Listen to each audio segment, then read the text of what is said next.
Have you ever met anyone who has raised 70 million for charity? Meet Lisa-Nicole Dunne, a business leader and the founder of MANTRA Strategy Ltd. She chats to Miriam O'Gara, broadcaster and singer, on Business Block. Monday's Business Block is powered by the Women's Inspire Network. Well, hello everyone. You are very welcome to this week's Business Block with Miriam O'Gara. The show is powered by the Women's Inspire Network, and today's guest is Lisa-Nicole Dunne, MANTRA Strategy, and so many other different companies. She has so many different strings to her bow, and we're going to cover as many of those today as we can. Lisa-Nicole, you're very welcome to the show. Thank you so much, Miriam. Delighted to be here.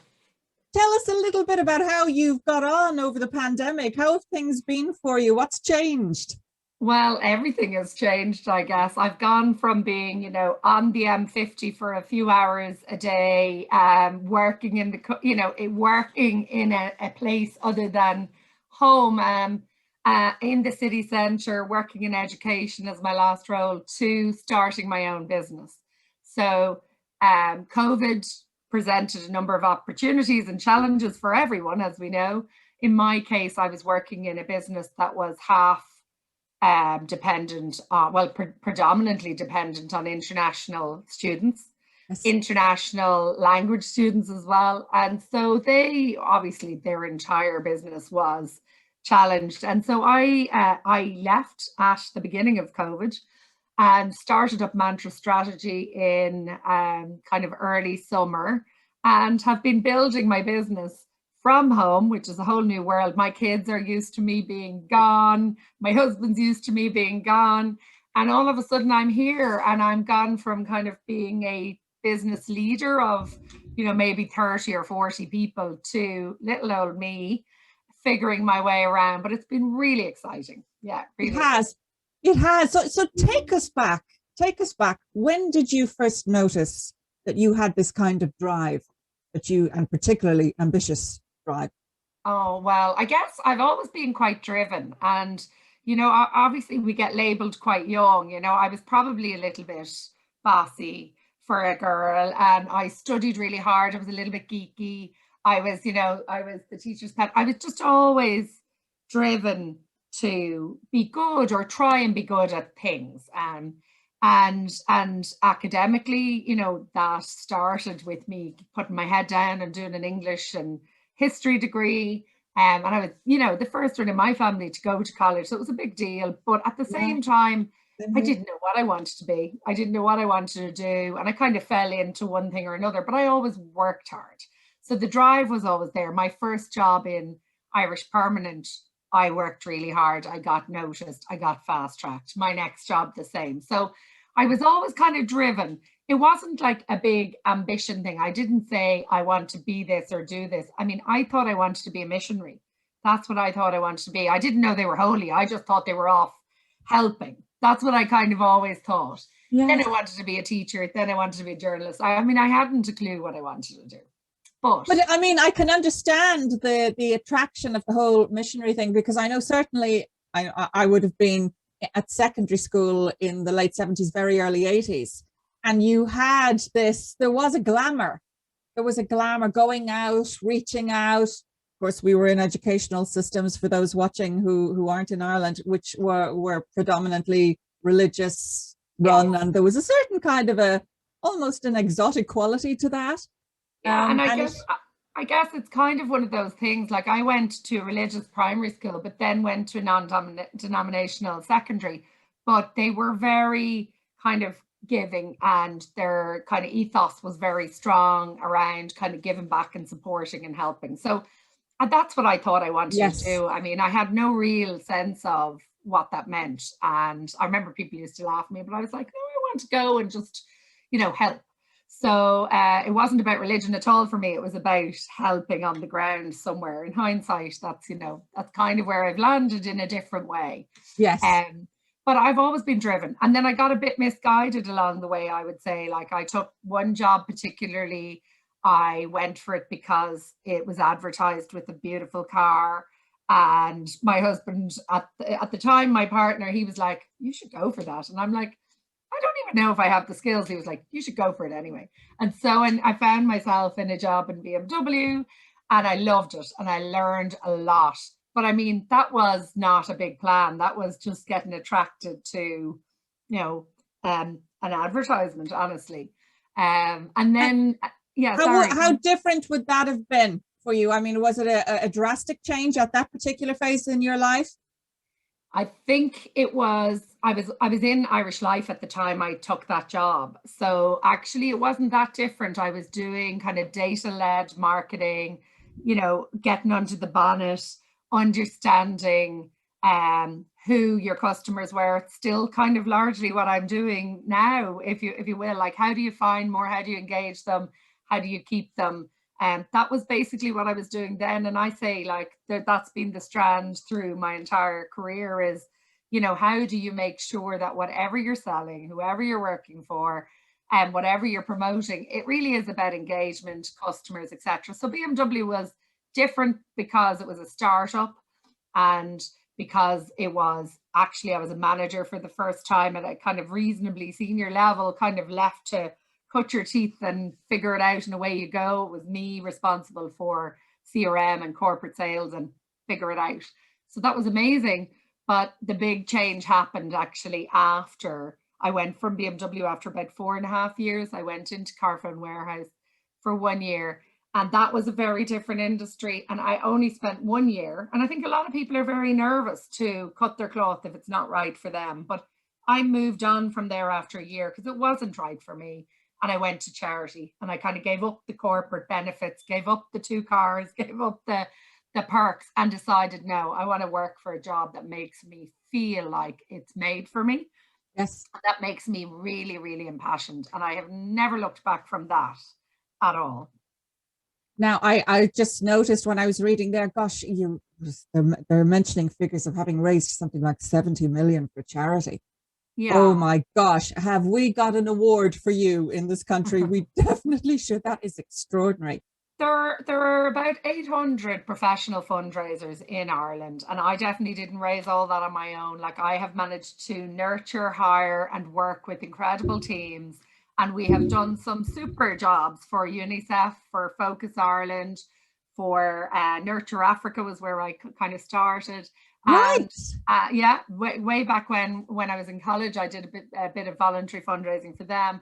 And I started working in it in 2009 and did 10 years working with those charities and with CMRF Crumlin, who have now become Children's Health Foundation. Yes. And raised a lot of money and really enjoyed it.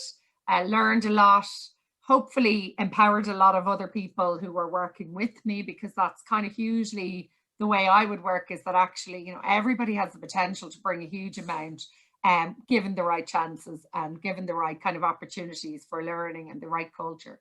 But we've raised a lot of money. There are brilliant fundraisers out there raising money every day. And so the campaigns that you've been involved with, through Shine a Light Night, yeah, Euro for Zero, the Lunchtime Circle, all these different campaigns.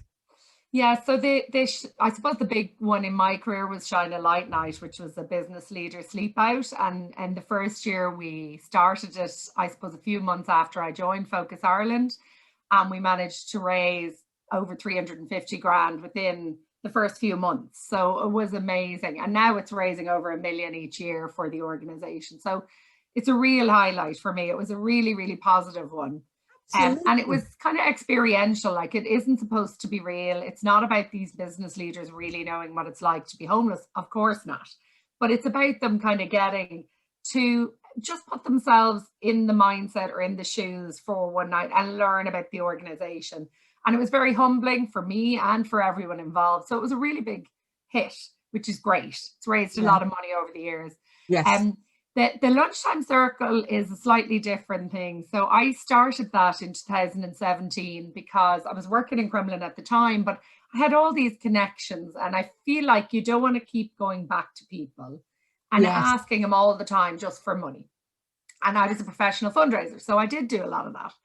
So the lunchtime circle invited people like yourself, invited people like business people, people from all walks of life really, to give up a lunchtime. Every couple of months we do 12 to 2, and it's purposely 12 to 2 so that people can have their day jobs, not feel like they're missing out on putting kids to bed or missing breakfast in the morning. It was about trying to empower more women to be able to participate in these networking events and come to a room, and we get charities in and they present problems. And then we brainstorm, think tank, and find solutions. So that's a really nice hobby. I would call that my favorite hobby. Oh my gosh, what a great idea. Yeah, it's lovely, actually. It's really nice. I'd absolutely encourage you to join one of them one time. They're good fun. Absolutely, I would. I'm just going to move over to your website now. Mantra Strategy. Give us a breakdown of where that came into your life and how you ended up going there. It was how many years ago? Well, it's only a year. Literally about to do my first set of accounts. And what happened was, I kind of tell this story, and it is really the way it happened. I had a night where I wasn't sleeping well. I wasn't really as happy as I could have been in terms of what I was doing.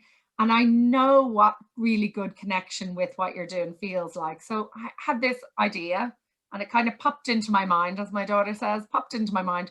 And I went up and just started brainstorming, and I came up with a number of products that I know businesses, charities, social enterprises need, purpose pits, finding a way to get them to really have the same branding from one, from whether it's an intern to the CEO to, the catering staff, doesn't matter. For me, if everybody knows what an organization is all about and they're all on the same page, the power in that is quite unbelievable. More engagement, real focus, they go the extra mile, all these things. So mantra was the idea of that. If everybody has this one mantra or, manifesto, or they really get why they're there and they feel connected by their role through the culture, etc., to what they're doing and why it matters, we're all pretty much happier. That was the idea, and it all kind of just fell into place because COVID gave me the opportunity to take the plunge. I'm not sure I would have otherwise. Going from a CEO to self-employed is very terrifying, to be honest. Absolutely. And I suppose you get the measure of just what your skill set is now by comparison with what it would have been 15 years ago. Yeah, I guess so. And my dad was self-employed, so we probably all have that little bit in us. I would be thinking about ideas all the time, but this has challenged me because now, I used to sit in a room, I'd have my teams, I could come up with ideas and then it'd be over to them to implement them. And now I'm kind of having to be the starter and the kind of pioneer idea person, but also the implementer, the doer, the finisher. Now I know my own strengths, so I have more than me involved in Mantra to make that happen because I am such a creative ideas person. And then somewhere along the line, there'll be somebody who's much better at doing some of the other components. So, it is definitely a team effort. I'm really enjoying it. The website itself kind of tells a little bit of the story around how we're all about that kind of power of purpose, but also really putting why at the core of kind of marketing for organizations. And so we do work with organizations on developing their culture and the right engagement, uniting their teams. We do leadership development within organizations. We do a lot of CSR strategies for organizations. And ultimately, it is about trying to show your customers and your staff that you actually care, have clarity of purpose and mission. So yeah, it's been very exciting first year.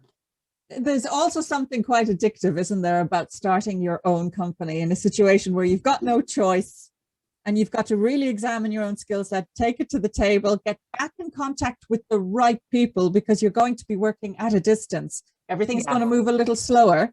Yeah. But just to be able to do that, who are you working with at the moment? And also how did you come up with the idea of mantra as a logo? Because it's it evokes so many different aspects of human thinking and philosophy, the alternative versus the traditional. Yeah, no, absolutely. Well, I love the word mantra because I do think it is about kind of that whole belief, and Sanskrit itself and the whole Yes. idea of kind of purpose for me is kind of implied in the word mantra, because it brings you to that kind of thinking that actually yeah, just something a little bit Eastern, a little bit kind of belief led about it.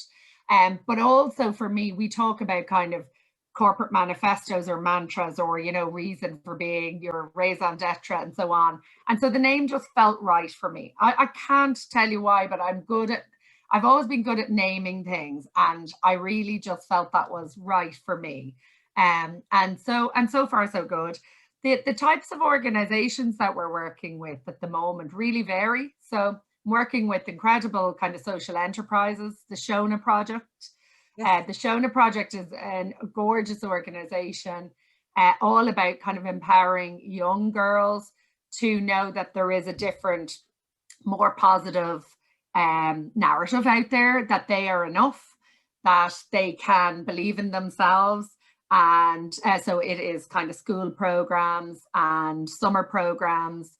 And are you finding it there?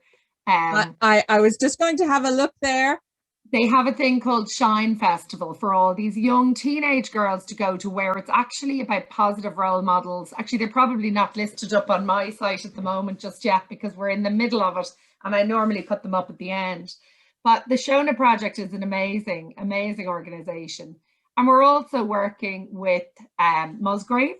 I work with them on CSR planning, and then other organizations such as Irish Heart. If you go, trying to think where my Partners or who? now, the partners will show you the different organizations we work with, actually. Yes. So I would say, yeah, no, it's hard when somebody else is manning your website. I'm like, I'd say my testimonials could be on the homepage, but we don't worry about it too much. Our testimonials up the top. If you go up there, you might see a few of our clients.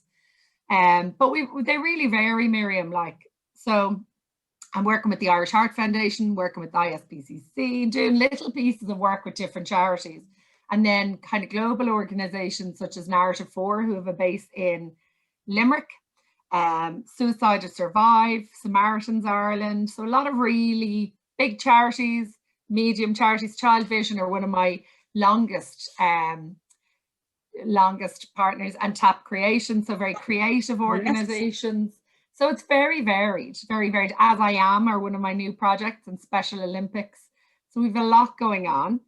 And I suppose overall we have within the team, it's not just me. Suzanne Mulholland is also, she kind of leads the people change, stakeholder engagement side of things. And Suzanne, I worked with in Children's CMRF at the time, but Children's Health Foundation, and she's excellent as well.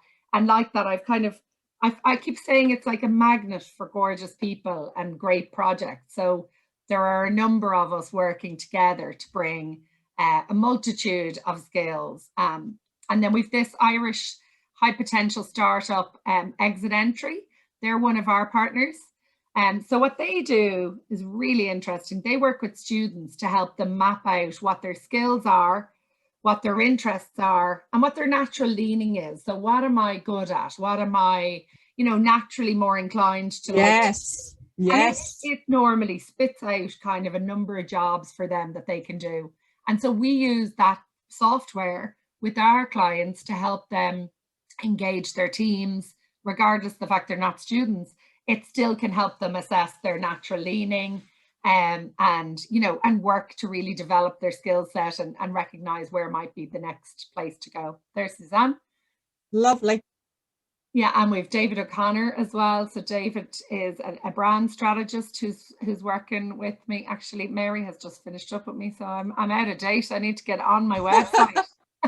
David Duggan. David Duggan, yeah. So David is amazing leadership and high performance coach, but he does a lot of work in leadership development. And David O'Connor is really about positioning and purpose and these kind of purpose workshops. So we do a lot of our work together. And then Martina, who's a member of Women's Inspire Network, is my VA, and she also does research on key projects. And somebody who's not up there, another member of WIN, is also Paula Travers. She's my accountant, but also my chief finance, kind of virtual finance officer. She's amazing. So you've got a great team still around you. Yeah, no, we do. I've built up, it's like a little collection of great people, and I think it's really important. I'm an extrovert and I get my energy off people, and I think your clients benefit from you having a number of brains around the table to brainstorm as well. So for me, it's all about kind of the team rather than just me. They all have the same positivity, breathing positivity, breathing positivity, as you say. That's my mantra. That's your mantra. They definitely do. Yeah. Wonderful. And I always ask people this question because I do think it's kind of important at the moment. If you were to give 3 pieces of advice to someone who has managed to survive, they've managed to survive this last 16 months, and perhaps they've finally found their own path, and they may not have lots and lots of money, but they need good ideas. What would be the 3 things that you would highlight to them? Oh, that's a really good question. I mean, I guess one thing I always say is follow your passion. You know, like that sounds kind of obvious, but if you're, no matter what business you're in, remember why you're there, what motivated you to do it in the first place, and what really spurs you on. Like, I think sometimes we don't really know what we're spending our time on. And so if we can really purposefully kind of figure out, first of all, what are we spending our time on and what could be divvied out, so that I mean it even in the context of what can you pause, what can you start, and what can you stop doing, right? Because if you're doing loads of little things and they're hogging your time and you're not doing what your core skills, your kind of main passion, then actually, you know, you can get lost. And I think we can all kind of creep or sprawl, and suddenly you find it's Wednesday and I've done nothing. So my main thing is think about what your value is, think about what your passion is, and where you're going to focus your energy. And the second thing I'd say is, you know, carving out time for think time. So I say all the time, like I use the word ideation, like you can't really have creative ideation time unless you allow yourself space to value that as something you're doing. So let's say somebody's in business, they're finding their way, as you say, maybe they've had a really hard time. Step back from it, carve out a half day, give yourself permission to invest time into thinking. Thinking is really kind of underrated and undervalued in my view. And so for me, it's like really step back and give yourself that half day. If it's in a coffee shop or if it's in somewhere like M Space or, you know, collaborative working space, yes. Just get inspired again. And that is about giving yourself time to just sit there and doodle and think. And what would be my third? My third piece of advice is surround yourself with amazing people and a bit of inspiration. And right now, obviously, we've had to all move to this kind of Zoom world, and a lot of people are feeling just a little bit exhausted from it all. Like, it is a bit exhausting. I'm a big fan of the good old-fashioned telephone, and I just pick up the phone to people who are mentors, or in a, like, you know, even casual mentors. So I would say, yeah, you know, engage with people who inspire you, find out what's going on for other people, just check in, you know, with other people, even share some of your problems with the mentor. I always think mentoring is such a critical part of people's survival story and success story. So, you know, share with the mentor when you're really challenged, but also share when you've got ideas just to bounce it around. So they'd be my 3 things. Well, you mentioned Caroline from M Space in Malahide. Yeah, Barbara and Caroline, yeah. Caroline has just done an interview with me from M Space, and she was very, very keen to point out that she had a eureka moment, and that was when she discovered just how powerful Google on Business is. And that she hadn't realized, you know, it was just something that she wouldn't have realized in any other context other than the context we have found ourselves in the last 16 months. Did you have a eureka moment when something just, probably something that you could have done with perhaps before, but certainly at the beginning of this journey, anything that jumped out at you as being absolutely priceless, really important as you start Mantra Strategy? Was there any one thing that you could tell people about that you got excited over?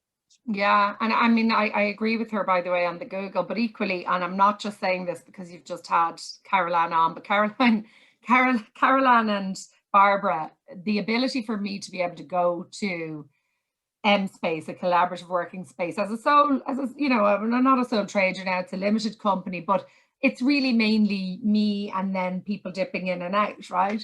So being able to go there and just feel that little bit of normality in a space where you're able to share has been amazing. But I think a key thing for me, I've been using Feed Alpha, which is again another WIN member. It's their social media monitoring tool.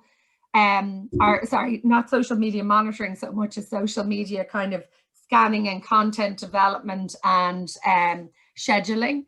And I found that really helpful at the beginning, in the very early days for me, first couple of months when you're just literally finding your feet. I found it brilliant because it helped me, you know, sometimes you've so many things you want to say, you can't think what to say. Yes. And so it helped me really just search and get inspiration, and it found things for me instead of me having to constantly, you have so many things going on as a new startup that, you know, it's hard to see the wood for the trees. So Feed Alpha, I found that as a tool to create a bit of a plan for content and thought leadership, and I used LinkedIn mainly for outreach. I mean, now I'm kind of avoiding doing some social media at the moment because we're so busy, and I need to just make sure that it's kind of, you know, I'm properly servicing clients as well. That's a very important it's really interesting. But I think, yeah, figuring out those tools, and also the other eureka kind of moment I would say is also, again, don't be insular. For me, it's always about, I'm telling clients all the time to keep looking outside for inspiration. A desk is a dangerous place to see the world. And so to just even scan the internet, I do it all the time for my business. I used to do it all the time for every job I was in. And I think some people forget to do that. Their head is down, they're doing whatever's on the list. Sometimes you'll be way more productive by getting out of the list. That's what I would say. Very good point. Very, very good point. Now, you've also, I mean, on a larger scale, of course, before the pandemic, you would have been involved in creating think tanks. And you brought us back to the idea of giving yourself time to think there. What's the correlation for you? How important and how different were those two things? Doing it on such a large scale and then getting yourself to actually focus and really get clarity on where you're going. I think it's a really good point as well. Like I really believe in, you know, for a small business or for yourself, I believe in having, I'm not necessarily brilliantly creative visually to do a vision board, but I do believe in having your kind of one pager that you can keep going back to about the business. And then I am making a point of booking in time for think tanks for Mantra. So myself, Suzanne, Martina are scheduled to do one now in later in June. And I think booking that time in where you're giving yourself that space is really important. But I'm still running the lunchtime circle, because what that is a think tank that's not about you, but you learn new models. So you might learn about the Balint model, which is a kind of medic way of thinking outside the box about things and thinking through a problem in a different way. And so we bring people from all different industries and sectors together in that sort of think tank. And that means you're learning even when you're giving back. You're learning by being around other people. And okay, we're on Zoom now doing them, which is so foreign to me. Facebook used to bring us in, give us a lovely lunch, let us use their fabulous space. Yes. And now we're doing it on Zoom.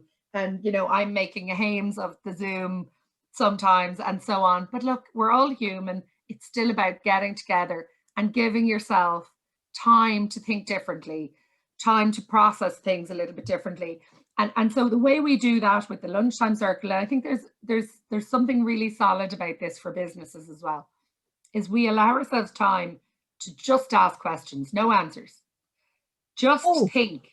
Why, what, why, no answers. And then only when we've given that process enough time, can you then, and we actually then do Belint, which is somebody is stepping outside of the group and just listening, and listening to a conversation. They're not allowed to contribute, and then finally getting into solutions. So think tanks like that allow you to just look at problems or look at challenges in your organization, in your brand, slightly differently. And so I think it's really important to bring them together at times for your business and for others. So even teasing out a problem for somebody else's business can help you figure out stuff with your own, you know?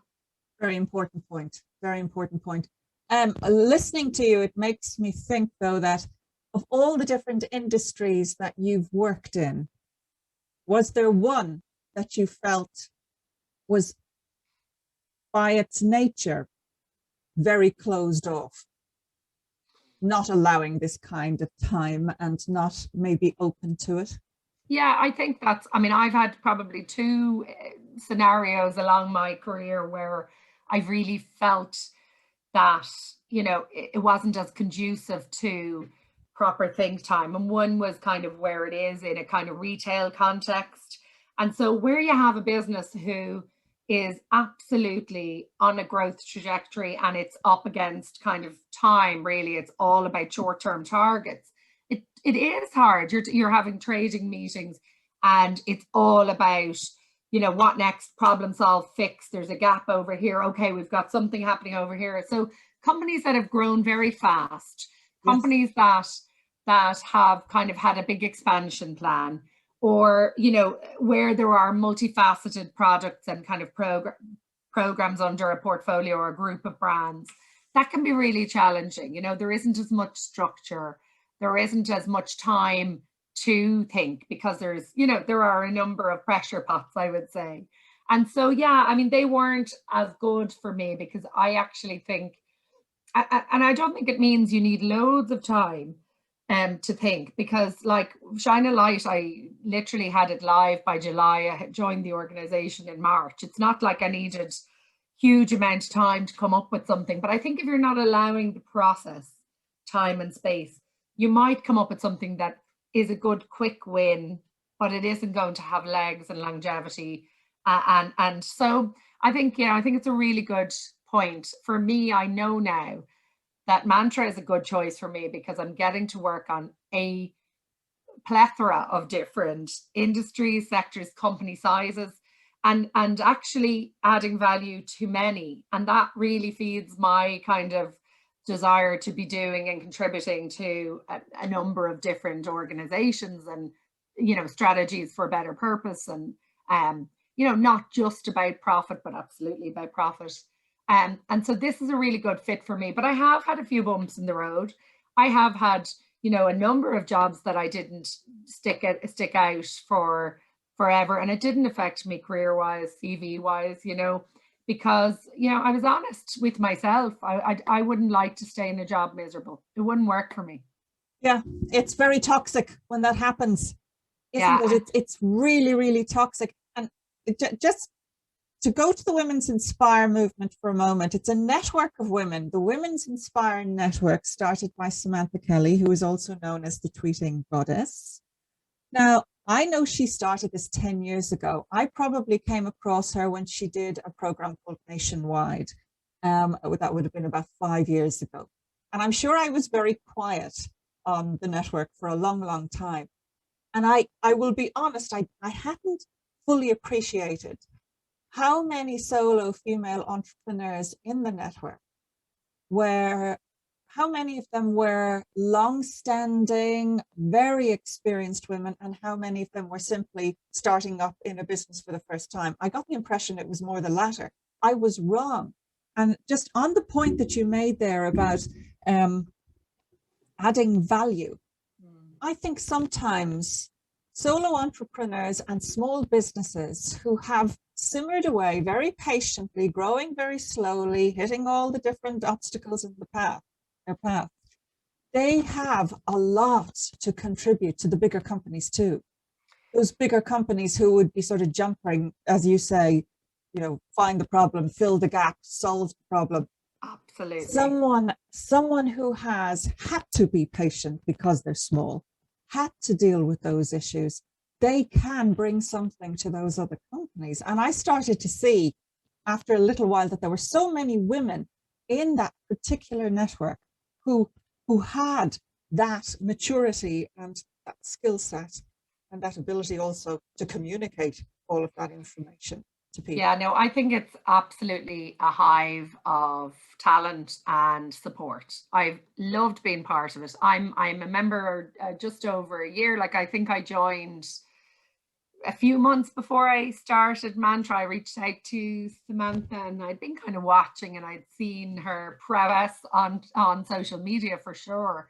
I never felt like I had time for social media, you know, but I'd always watched and quietly observed. But when I started up, it was brilliant, because you are with such an eclectic mix of people, which is always good. Diversity is always good. I mean, we do a lot of diversity and inclusion stuff with Mantra. And so for me, having a group of women who are from all walks of life, very international in focus in the group. Yes.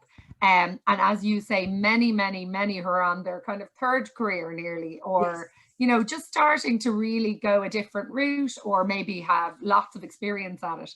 That has been really good. As I said, it has been a great network for me in terms of having support for finance, for, you know, for scheduling, and support for admin and setup, and just kind of getting geared, and also just to be there if you need to have a little moment where you go, you know, double face palm. Yes. What am I doing? You know, so they're absolutely great bunch. But even at that, like this week now, I'm going to be meeting another member of the group to help me with kind of my look and feel of PowerPoint and the way I'm playing back to my clients, Fiona Walsh and Imagine Coaching, because there are so many in this network who do exactly the stuff that I'm not good at, but that I need in my business. And so it's a really good place to insource some talent for a while and help you propel forward. Yeah, I totally agree with you.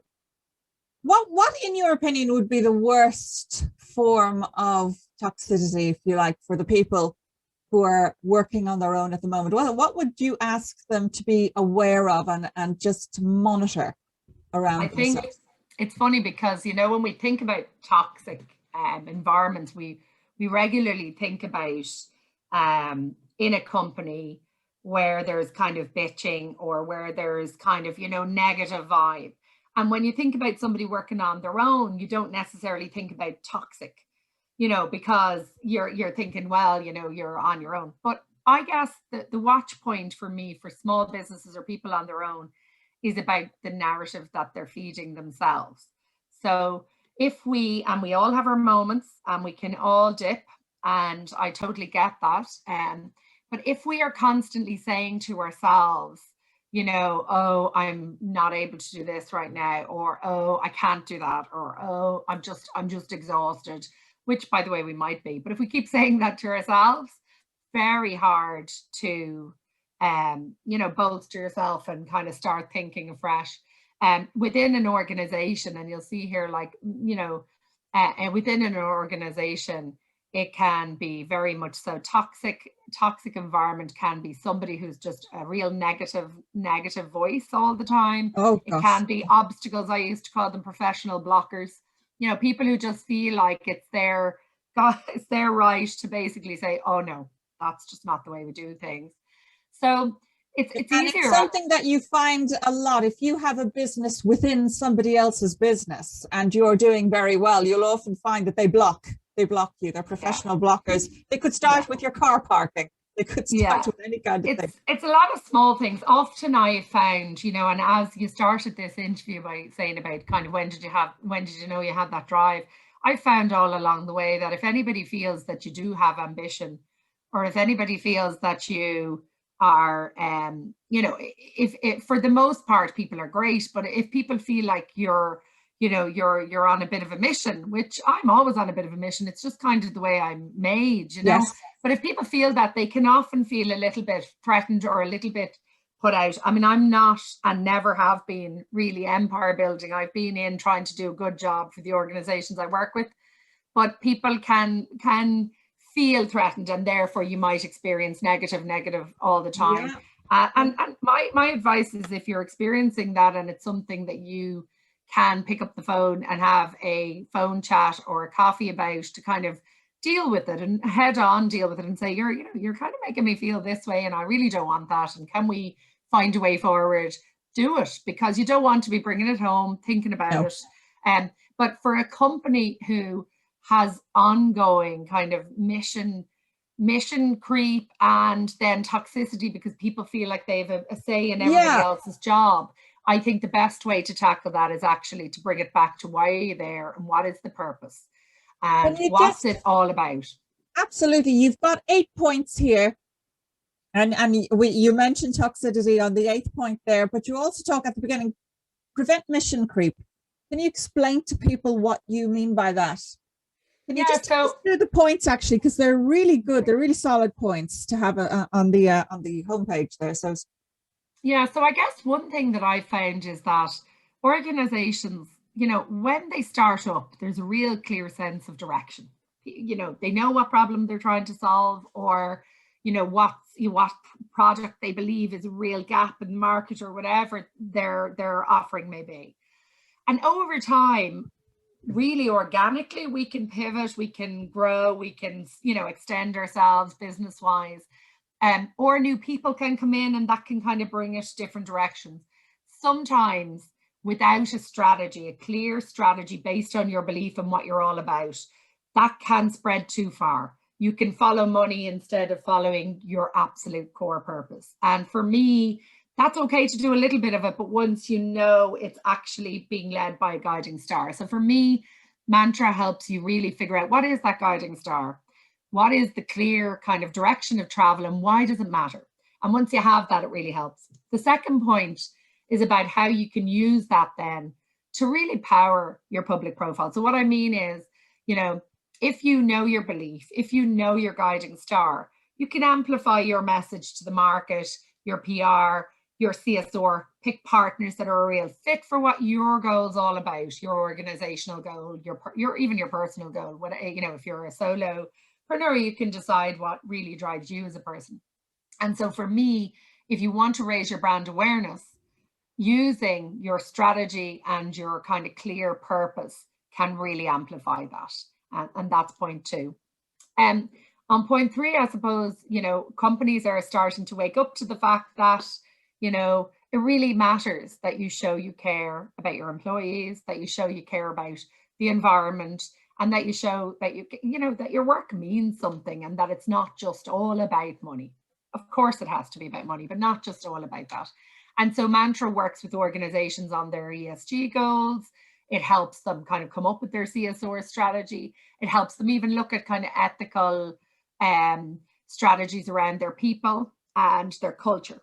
And so that's kind of number 3. The 4th thing we do is we help organizations really become more accessible and inclusive. And we run diversity and inclusion workshops. We do leadership training that helps really challenge leaders to see what they are and aren't doing in this space, in terms of both recruitment right through to how people are processed in an organization for promotion, how they're treated differently, how biases exist. So that's kind of really a really interesting strand of work. And yes, I have to say I'm really enjoying that work. I do a lot of that work with David Duggan, but also with the organizations that I work with, such as Dress for Success or As I Am, for example. So we would do some diversity work together. The 3rd one is really about gaining an employer brand for the culture and purpose. So if an organization is great on diversity and inclusion, and if they are ethical, and if they have this clear purpose, you know, people will want to work there. People will know they're good to their people. So we help organizations get better at that and then develop that reputation for being a great employer based on their purpose. So yeah, that's almost just the kind of benefit of doing the work with Mantra. And then point 6, I suppose I've worked in a number of organizations going through major change. So I've led a merger. I've been also on a board during a merger from ICTR and Fundraising Ireland merged, and I was on the board. And then I was also the CEO of CMRF Crumlin when we merged with Temple Street Foundation. Yes. And led them to that merger. So I have great experience of knowing that, you know, it's a hard time for teams. Yes. But if they have a shared purpose, and if that purpose is really clear, and if it's reflected in their branding and their internal branding too, it can really help unite them. So I've direct experience of that. So does Suzanne. David has worked on brands post-merger. So we do a little bit of work with organizations who are even thinking about that. Yes. And then, you know, the last points kind of are building on similar points, like ultimately an engaged team and a focused brand is going to be able to grow much better. So Focus Ireland, you know, we did a lot of work on the team and the culture and the purpose. And we've taken that, you know, I took that organization from 5 million to nearly 8 million before I left, and it's raising over 11 million a year now. And that was because we had done all the groundwork.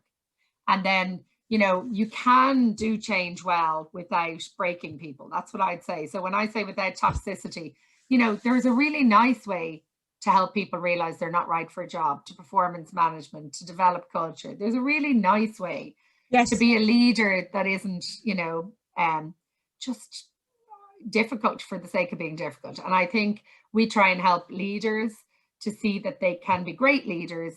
That doesn't mean they have to be kind of, yeah, really, really difficult. So they're kind of all the key points that we focus on. Yeah, because how many times, particularly in a small country like this, how many times do you maybe 10, 12 years later find yourself face to face again with that employer who might have sacked you years ago, or who you might have had a row with and left? You know, you could actually find yourself in a position. Or they could be on an interview panel or on a board, and you know, you just never know. Yeah, I always kind of say try not to burn your bridges. I mean, I have made my own fair share of guffaws and mistakes along the way in that regard, but equally I really believe in you doing the best exit you ever can from a job.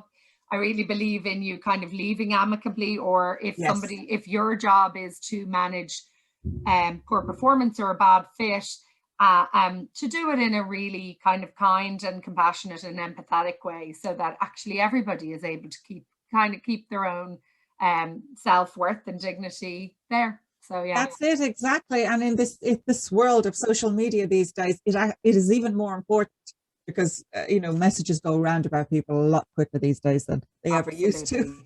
Yeah, no, absolutely. Yeah, no. Lisa-Nicole Dunne, I am so delighted you came on the show. My goodness, what a woman you are, and the drive and the successes you've had. And this is going to be a huge success. I'm going to follow it very, very closely, and I'm sure everybody else who sees this program will too.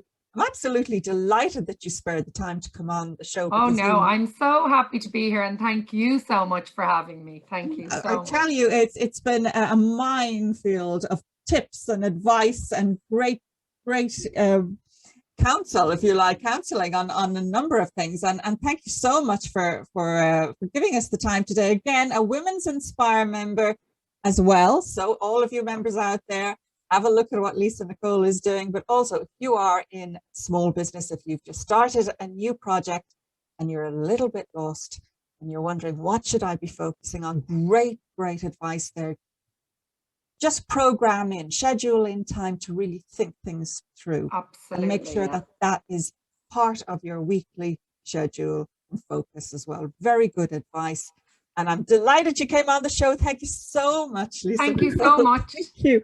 Everybody, I'll see you next Monday and Thursday. Mondays is Women's Inspire Day on Business Block. We have all Women's Inspire members on a Monday. But on Thursday, it is local business, national business, and international business. So if you're a small business out there and you would like to be featured on the show, and just tell us your story, because it is people who connect with people. It is you who actually builds your own brand. Don't put the brand out there first. Put yourself out there first. You'll have a great support network here on Business Block. So do get in touch. Have a great time. And I'll see you next week. Bye-bye.